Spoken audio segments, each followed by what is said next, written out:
Saya menerima banyak sekali pesan soal ajakan di rumah aja. Jujur, perasaan saya bercampur. Ada senangnya, karena ternyata banyak yang sudah melakukan, siap melakukan, dan ikut menyebarkan ajakan itu. Tetapi tidak sedikit juga yang khawatir, gelisah, ingin ikut di rumah aja tapi tidak mungkin karena berbagai alasan. Dan ini terus terang membuat gundah. Ketika saya membaca pesan-pesan yang masuk, ada banyak sekali yang masuk. Saya ingin membacakan beberapa di antaranya supaya teman-teman juga bisa dapat gambaran. Ada buruh pabrik yang bilang, kita juga ingin tetap kerja di rumah Mbak Najwa, tapi apa daya kami hanya buruh outsourcing. Tanpa bekerja kita tidak ada nafkah. Ada yang bilang, hamba retail, buruh retail. Kami hamba retail Mbak Nana yang harus melayani customer di saat sebagian sudah work from home. Tapi tetap ada target penjualan yang belum tercapai, yang entah tercapai atau tidak di kondisi saat ini. Ada juga teman-teman tersayang tenaga medis yang bisik-bisik ke saya. Mereka bilang, ya, ini adalah tugas dan tanggung jawab profesi. Mereka ada kebanggaan melakukan itu. Tetapi di tengah fasilitas yang jauh dari memadai, tetap ada kekhawatiran ketika mereka harus ada di lini terdepan. Apalagi kalau ingat anak, ada yang bisik-bisik itu ke saya. Untuk teman-teman yang masih harus beraktivitas di luar rumah, terutama karena alasan kebutuhan harus mencari nafkah untuk keluarga di rumah, saya paham.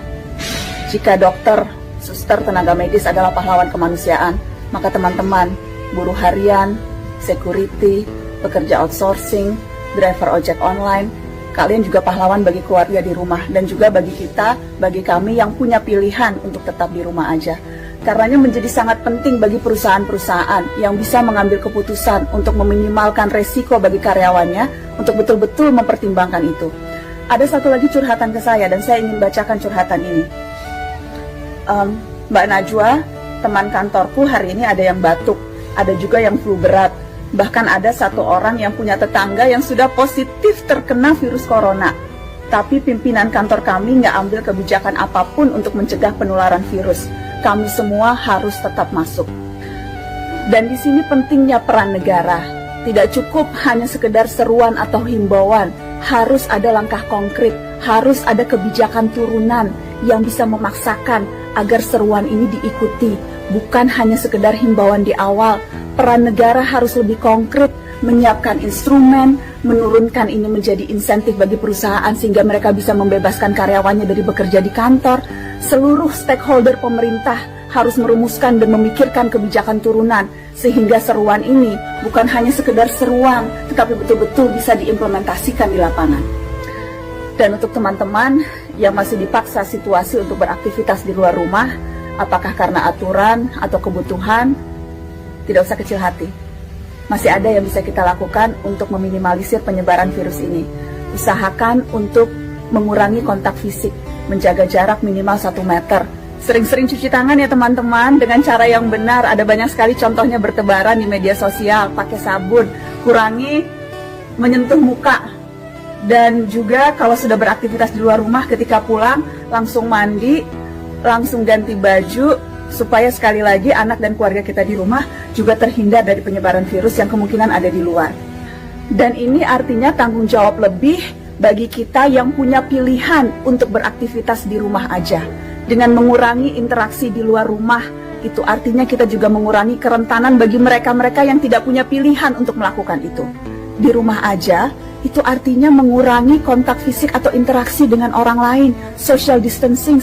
Bukan artinya terus kumpul-kumpul di rumah keluarga, bukan artinya mengatur pertemuan arisan, bukan itu teman-teman. Sekali lagi. Nah, sekarang virus corona, semua sepakat menyatakan bahwa dia membahayakan jiwa manusia. Maka ulama-ulama memberi fatwa tidak dianjurkan bagi mereka untuk hadir dalam salat-salat berjamaah, bahkan salat Jumat. Dulu, pada zaman sahabat-sahabat Nabi, pernah terjadi hujan lebat sehingga jalan becek. azan ketika itu diubah redaksinya.